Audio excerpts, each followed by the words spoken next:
direktor, Podlečkovačka generalna organizacija, naravno sunca svake pored organizacije. Molite sada aplauz da pozdravimo sve one koji su učestvovali ove godine generalu. Svaka čast, Žikice.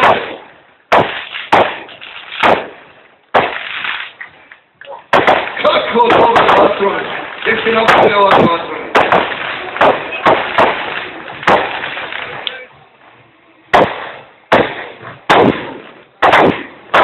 I muzika može da krene, da krene, naši prijatelji i prijateljske. Lako je, vi koji želite spavati,